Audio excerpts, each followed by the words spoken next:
中年オタッキーです。日本列島梅雨に突入していっておりますね。皆様いかがお過ごしでしょうか。オタッキーはね、一応梅雨に備えてたくさん写真を撮ってネタをキープしてありますが、カラー現像はことごとく失敗しています。まあ、スキャンした時にね、補正すればなんとか使えるんでいいっちゃいいんですけどね。まあ、しょうもないことはさておき、今日はこのカメラの紹介です。はい。先日、モンタロウさんからいただきました。ニコン FE の紹介ですね。いや、非常に、使いやすい、いいカメラでした。そんなわけで、この FE のね、魅力を語っていこうと思います。それでは動画スタート。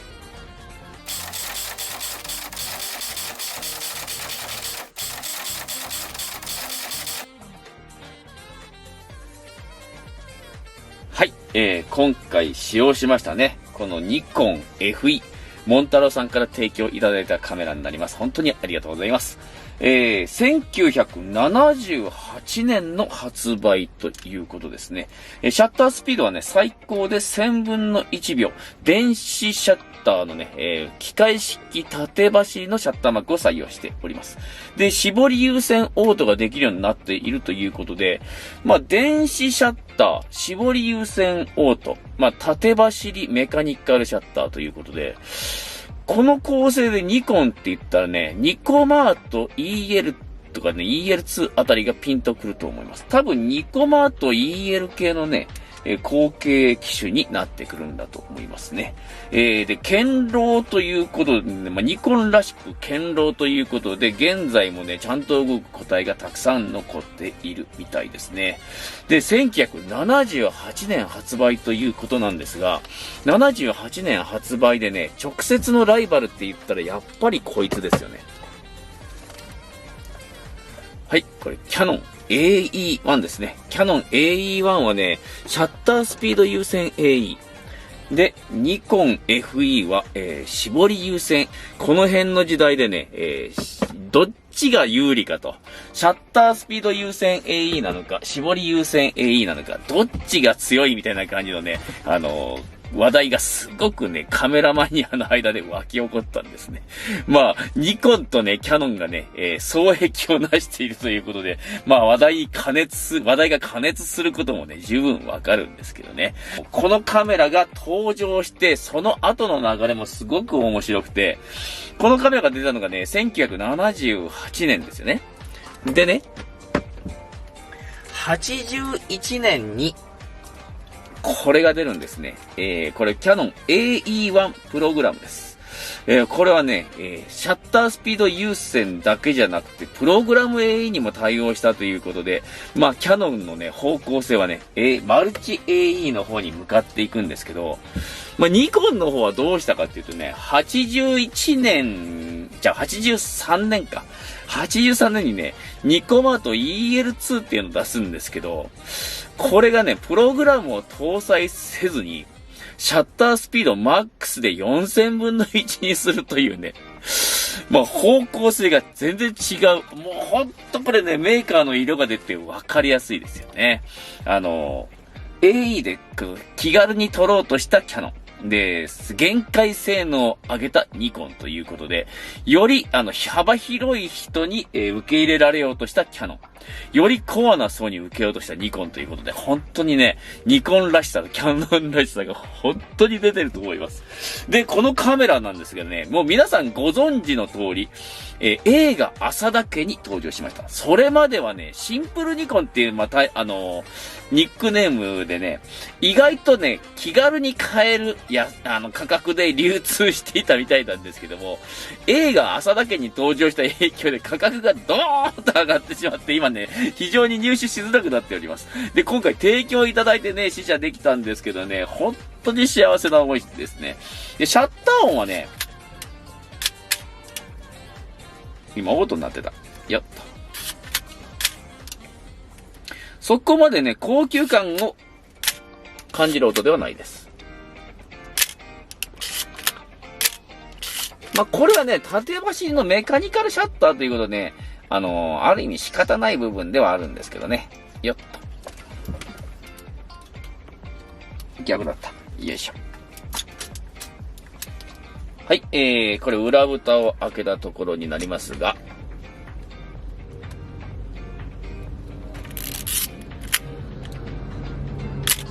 こんな感じのね、音になっておりますね。まあ、ファインダーはね、視野率 93%、倍率が 0.86 倍ということで、100% ではもちろんない中級機種なんでね、まあ、キャノン AE1 よりは若干広い感じになりますね。ちょっと比較してみようか。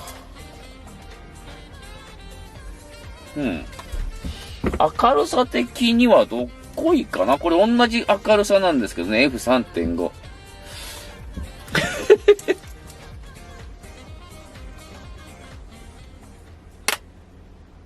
ニコのが明るいです。そんなわけでね、今日ね、写真を撮ってきたんですけども、使用したフィルムは、富士フィルムのね、C200 も絶版になってしまってる、残念ながら、絶版になってしまってるフィルムで撮ってきました。でね、使ったレンズは実は今ついてるレンズじゃなくて、これです。これね、高川様から随分前に提供いただいたね、AIS ズームニッコール 80-200F4 です。これ新品の時はね、10万円以上したレンズになるんですけども、現在は中古相場で2万円前後で流通している、レンズになりますね。僕もね、先日ね、ニコンファンの方に教えてもらって知ったんですけど、この、最小絞りのね、色がオレンジ色になっているのが S タイプのレンズということですね。構成はね、9群13枚で、絞り羽枚数は9枚ということですね。フィルター系 62mm となっている。最短撮影距離は 1.2 メーターということで、まあ中望遠レンズとしては一般的な、数値にはなっておりますが、この AIS ニッコール、ズームニッコールでね、撮ってきた写真どんな感じに仕上がったのか、ここからはね、作例を紹介してまいります。はい、作例になってまいりますがね、このレンズね、評判ではテレ側にね、重きを置いた設計ということでしたんで、比較的テレ側をメインに撮っておりますが、ご覧の描写になっております。まあ、解像度はね、さすがのニコンのレンズということで、もうズームとは思えない解像度を持っておりますし、まあ、おたきは基本 F8 ぐらいまで絞るんですけどね、十分な解像度を持っていると思います。でね、ワイド単で撮るとね、樽型の、周差が出るという評判なんですけどね、これね、樽型というよりは逆樽型に出ているような気がするんですけどね。まあ、どう思いますかね。まあ、テレ側 200mm ということでね、この、あまりね、撮られていることを意識させたくないとき、こういう写真を撮るときには非常に有効ですね。もちろんね、円形を撮るものにも適しております。解像度もしっかり出ておりますんでね、遠慮なく撮ることができます。まあ、200mm でね、結構レンズ自体も重いので、手ぶれには十分注意が必要になります。これね、この写真なんですけどもね、ちょっと逆樽型にね、右側の方ね、出ていたのがわかると思います。樽型って普通逆に感じるんだけど、まあ、珍しい、現象が出ておりますね。このように被写界深度をね、浅くした写真、まあ、長いレンズが得意にしている部分ですけどね、こういう写真を撮れるのはいいことだと思います。まあ、結構ね、スナップってね、人の目が気になるのでね、意外とこの 200mm 域っていうのは使いやすいものでした。まあ、長くて重い。重いんでね。まあ、それはね、体力勝負ということになりますけどね。まあ、ニコン FE とのね、相性も非常に良かったです。よっと。ね、このカメラなんですけどね、非常にね、流通価格高くなっておりまして、まあ、先日ね、カメラの北村でね、ニコン F2 より高い値段で置いてあったということを言っておりますが、言いましたが、まあね、露出系もね、完全に動作しているものとかはね、本当に高くなると思います。まあ、見た目が綺麗とかもあるんですけどね、ちょっと前までね、結構ジャンク箱にも入ってたっていう話がね、聞いたことがあるんですけど、今はそんなことは絶対にありません。で、ニコン FE がいいところはやはり旧ニッコールを使えることですね。これね、これがね、ニコンのAI の爪なんですけど、ここにね、ちょっとね、もうちょっとチャッチーですけど、ボタンがあります。これボタンを押しながらね、爪を倒すことができるんですね。これでね、非 AI のレンズが使えるようになります。非 AI のレンズを使うときはね、この横のレバーでね、絞り込み速攻になるようですね。ちょっと、今回テストはしてないんでね、どんな感じかっていうのはちょっとわからないんですけども、非 AI の場合は絞り込み速攻になりますね。まあ、ニコンのレンズね、本当にいろんな種類がありますが、この切り欠きがあるという意味では、一応 AF ニッコール、AI AF ニッコールまでは問題なく使えると思いますね。その後はね、絞りがコントロールできなくなるんで、開放専用のレンズになってしまいますね。まあ、シャッタースピードはね、電子シャッターということでね、8秒まで、機械式のシャッターがね、90分の1があるみたいですね。これは、フラッシュシンクロの速度ではないです。M90 っていうのがね、ありましてね、これが機械式のシャッタースピードですね。で、シンクロ速度、シャッター、ストロボシンクロのね、速度は125分の1ということで、キヤノン AE1 の性能をはるかに凌駕しております。キヤノン AE1 はね、電子シャッターは電子シャッターなんですけど、横走りのね、布膜フォーカルプレーンなんですね。で、ニコン AFE はね、縦走りの、メカニカルフォーカルプレーンということで、これはニコマート EL 系のね、システムをね、踏襲したものになっていくと思います。で、踏襲したということは、まあ、皆さんお分かりだとは思うんですが、システムの信頼性が高くなるということですね。まあ、キヤノンの場合はね、電子シャッター、自社製の電子シャッターなんですけどもね、これ多分ね、コパルスクエアになるのかな、これ。コパル製のシャッターなのかな、ちょっとここからではわからないんですが、ニコマートの時はね、コパルを使ってたんですけどね、キヤノンもね、一時ね、キヤノン EF というね、電子シャッターのカメラで、コパルスクエア使ってました。まあ、電子シャッターって言ってもほんの一部なんですけど、キヤノンの場合はね。ニコンの場合はこの90分の1、メカニカル90分の1以外は全て電子シャッター、を搭載しております。信頼性が高いという意味では、ニコン FE が高いと思われますけどね、キヤノン AE はもう案外壊れないんだな。案外壊れない。これ、オタッキーがね、20歳ぐらいの時にね、中古で2万で買った AE1 なんですけど、未だに普通に動いています。で、受光素子はね、共に SPD 素子ということで、もう劣化してきているものもあるとは思いますが、このいただいたニコン FE はなんと適正露出でちゃんと表示されました。ニコンのカメラの堅牢性を恐るべし。ちなみにオタッキーのこの以前から持ってる AE1 はもう露出系が大きくずれており、調整が必要になってきますね。A シリーズのね、キヤノンの A シリーズの、カメラ結構露出系がずれるということでね、この辺はやはりニコンの堅牢性が上回っていってますね。まあ何かとね、比較されがちなこのカメラなんですけどね、まあ、現在の人気はね、ニコン FE がぶっちぎりで上がっていっております。キヤノン AE1 も人気高いんですけどね、ぐーんと抜いちゃいましたね。一時ね、AE1 恐ろしい高値になってて、なんでこんな高くなってんのみたいな感じだったんですけど、FE がその上を行っていますね、今ね。安いね、値段でね、仕入れることは結構ね、もう運次第になってくると思います。何も知らない人がメルカリとかで出した、安く出しているのを、まあ狙っていくっていうパターンになるんですけど、転売ヤーさんたちがね、そういうのは虎視眈々と狙ってるので、出た瞬間に消えていくような感じがしますね。はい、今日はね、モンタロウさんの提供のおかげでね、このニコン FE を使うことができました。結構ね、高額な値段で流通しているカメラになるので、今後ね、何度か、使っていこうとは思っています。はい、今日の動画はこんな感じです。本当にね、幸せな試写でした。これ、本当楽しかったですね。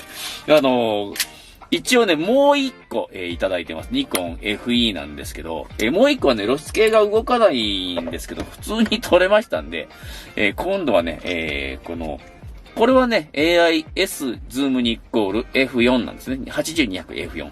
で、もう一個はね、非 AI のね、ズームニコール F4.5 っていうレンズをつけてね、コダックゴールド、200で試写してきております。この違いをね、そのうち動画で作っていこうと思いますが、今回はまだスキャンしてないのでね、そのうちまたやっていこうと思います。はい、今日の動画はこんな感じです。ここからはね、視聴者様の作品投稿のコーナーになってまいります。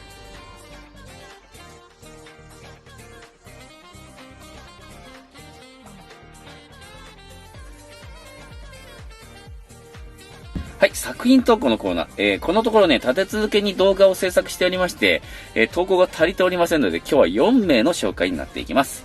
トップバッター、野上さんですね。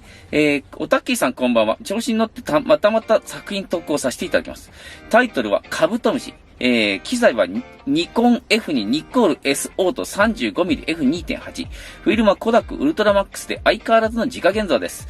先日時間が空いた時に自転車をブラブラしていたところ、フォルクスワーゲンタイプ1を発見しました。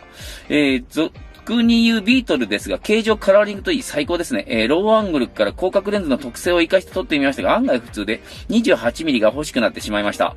つい最近友達に綺麗なニコール QO と 200mmF4 もらったので、広角を集めるのも良さそうです。これからも動画投稿楽しみにしておりますという作品なんですけどもね、自家現像でね、コダックのウルトラマックス、いい感じでね、撮れておりますね。ちょっと粒子があるのはやっぱ400だからしょうがないですね。ただね、このビートルね、ナンバーがついてなくてもったいないなっていう気がしますね。写真には関係ないですけど、このビートルのデザインをしたのは、アドルフ・ヒトラーさんらしいですよ。すごい才能だったんですね、ヒトラーさん。野上さん投稿ありがとうございます。次はスレイヤーさんの投稿ですね。中年オタクの皆さん、こんばんは。久しぶりに写真撮りに行けましたので投稿します。タイトル、環境芸術の森リフレクション。使用カメラニコン F。レンズはカールツアイスディスタゴン 25mmF2.8ZF。フィルムはイルフォド FP4 プラス。佐賀にある庭園の写真ですが、風景が漆のテーブルに反射するという代表的な構図となりますが、素敵な場所でした。ここは紅葉の時期とかとても良さそうですが、最近モノクロしか撮らないので少し迫力は足りませんが、面白い絵が撮れたと思います。おたっきーさん、カラーネが自家現像ネタとても良いと思います。再生回数伸びないと言われてましたが、価値のある取り組みと評価しています。動画参考にして時間ができたら取り組みたいと思います。それではまたということですね。で、作品なんですけど、これ紅葉の時期に撮ったということなんですかね。ものすごいこれ漆のね、テーブルリフレクションになっておりますね。これ1枚目タイトル画面行きましょうか。2枚目の方はね、ちょっと平凡になりますが、漆とね、普通の景色がもう見分けつかないんですよね、これね。もう、どこからが反射かわからないんで、なんか、椅子が浮かんでいるような感じ、ちょっと不思議な写真になっておりますね。スレイヤーさん投稿ありがとうございます。次は、フォトモさんの投稿ですね。中年オタキさん、こんにちは。前回はタイトル画面選んでいただきありがとうございました。またまた作品投稿させていただきます。使用カメラは富士カ ST801、レンズは富士ノン 50mm です。今回は新しく ISO50 の白黒フィルム、コペックスラピッド50で撮影してみましたよ。よく晴れた日だったので三脚がなくても写りの綺麗な写真になりました。今回も好評のほどよろしくお願いします。1枚目タイトル、よく晴れた日の午後。2枚目はプリン。以上、よろしくお願いしますということで1枚目からいきますが、これね、ちょっとね、細長い写真になってるんですよね。なんでだろうな。非常にね、いい写真にはなっております。こういう場合はね、日の丸構図になってるんですけどね、これが正解だと思います。光もたっぷりありますね。2枚目の方もね、プリンをね、光たっぷりでね、撮影しておりますね。ここまで近寄って撮るとね、被写界深度が浅くなって背景ボケになってね、印象的な写真になると思います。富士ノン 50mm 非常に良い描写ですね。私もね、撮ってみたい気もしますが、結構流通価格が高くて手が届かないんだな。はい、フォトモさん投稿ありがとうございます。次はアルパカ社さんの投稿ですね。中年オタッキーさん、いつも面白く、そして参考になる動画の配信ありがとうございます。今回も作品投稿させていただきます。昨年撮ったフィルムで2枚投稿します。フィルムはネオパン100アクロス2。カメラはニコン New-FM2 で、レンズは AIS50mmF1 っていうので、近くの神社で撮影しました。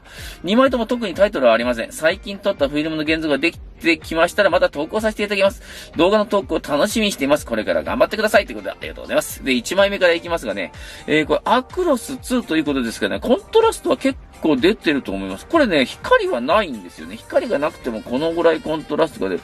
どういう環境で現像をしたのかなと思いますね。で、2枚目なんですけどね、2枚目もね、光とね、コントラストは出ておりますが、ちょっとシャドウ部になってしまっているのが残念ではありますね。モノ白黒はね、やっぱ光と影になってくるんでね、光待ちっていうのは結構、オタッキもね、光待ちで結構イライラすることが多いんですけどね、撮ろうとしたらね、雲が来たみたいな感じでね、うわーみたいな感じのことは結構ありますけどね。結構待つのも写真の、醍醐味になってくるのかな。イラつきますけどね。はい、今日のね、作品投稿のコーナーはここまで。ここからはね、俺のカメラのコーナーまだ来ておりませんので、やったやっちまったのコーナー行こうと思います。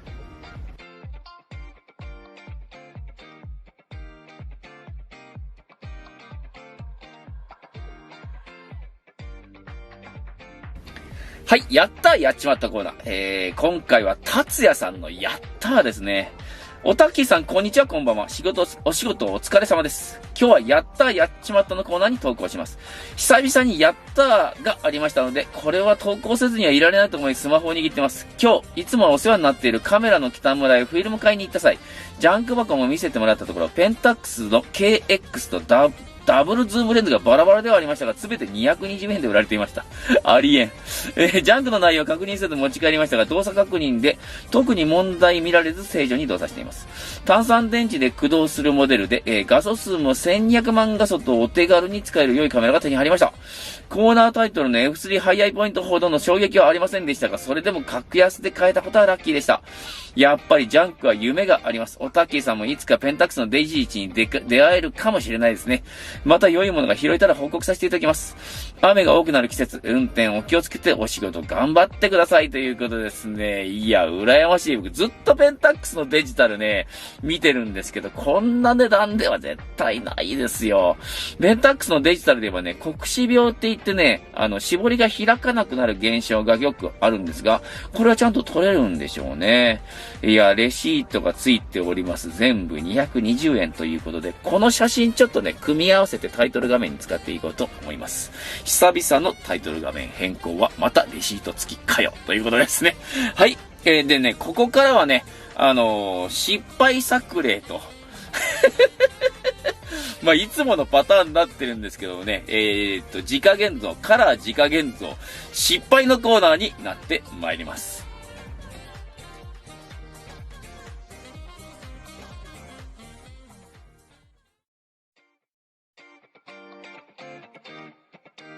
はい、とうとう新コーナーになってしまいましたね。カラー自家現像失敗のお時間です。今回はね、富士フイルム C200 ということなんですけどもね、比較的敷居が低いと思われる富士のフィルムなんですが、彩度が高いフィルムですのでね、失敗のね、色もドドーンと出ましたね。現像環境はね、液温が26度、でね、現像時間を15分と設定しました。25度でね、15分50秒とかでもね、失敗したんでね、もうちょっと長くしてもよかったかなっていう感じだったんですけどね、とりあえずね、どんな色が出たのかね、見ていただきましょうか。もう言わずと知れたマゼンダ転びがドカーンと。これはね、普通なんですよね。これはもうね、強烈なマゼンダ転びしております。これもそうですね。もうアスファルトがものすごい色になってますよね。これもそうですね。ポルシェ、これシルバーのポルシェなんですが、これもアスファルトがものすごいマゼンダに映っております。なぜか屋内で撮った写真は普通なんだな。これはどっちだろうな。ちょっとわかりにくいですが。これもね、地面が見ればわかるようにマゼンダ転びしております。こちらはね、いい色で映っているように見えますが、右下の方にちょっとマゼンダ転びがあるかな。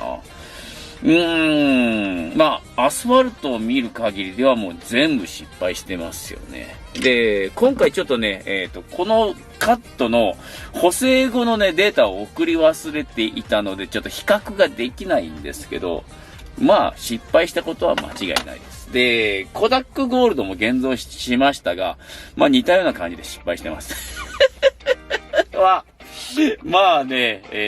今後につなげていきたいというところなんですけどもね。スキャンするときに補正すれば使えるということで、いいんじゃないかなという意見も、いただいております。ディテールがね、著しく悪いとかね、そういうのはちょっと問題ですけどもね、補正したら使えるということで、これはこれでいいと。まあ、自己完結するのかなということになっていきますが、今後もこのコーナーは継続していくことになります。果たしてね、低温現像、まあ、常温現像ですね、常温のカラー現像、成功する日は来るのかなと。で、温度が高いとね、染み込みやすい、温度が低いと染み込みにくいっていうのはね、カップラーメンを作ればわかると思うんですけどね。まあ、カップラーメンと同じ現象が起きてるわけで、カラーネガフィルムはね、色の層が3層あるので、一番奥に届かないということで、混ぜんだ転びするのではないかと。でね、今後はね、時間を伸ばしたり、攪拌の仕方を変えたりといろいろ考えてやっていこうと思います。とりあえず今回は失敗でございました。はい、どんだけフィルムがいるんだろうな、これやばいな。まあ、まだね、30数本予備がありますので、まあ、なんとかやっていこうと思います。で、今日の動画は、ここまでになります。いかがだったでしょうか。投稿のコーナーね、ほぼ全部使い尽くしました。というわけでね、作品投稿、やっちまったコーナー、俺のカメラのコーナー、投稿の方ね、お待ちしております。なかったらね、投稿のコーナーなしという動画が出来上がってしまいますので、よろしくお願いします。チャンネル登録ね、順調に増えております。チャンネル登録まだの方はね、ぜひぜひチャンネル登録してお待ちください。今後もね、フィルムカメラをややメイン、っていうか、フィルムカメラをメインの動画を作っていこうと思っております。フィルムカメラにね、ハマってる方はね、どんどん情報を出していきますので、チャンネル登録よろしくお願いします。高評価、コメントの方はね、またどしどしお願いします。高評価はもうポチッと押すだけなんでね。コメントはね、週末にまとめて返信していこうと思います。一応ね、すべてのコメントに返信をつける予定ではおりますが、見落とし等がありましたら、ご容赦くださいということになっております。はい、今日の動画はこんな感じ。また次の動画でお会いいたしましょう。ちょっとね、今日ね、疲れてるかなんか知らんけど、カミカミでした。そんなわけでね、また次の動画でお会いいたしましょう。ごきげんよう。さよなら。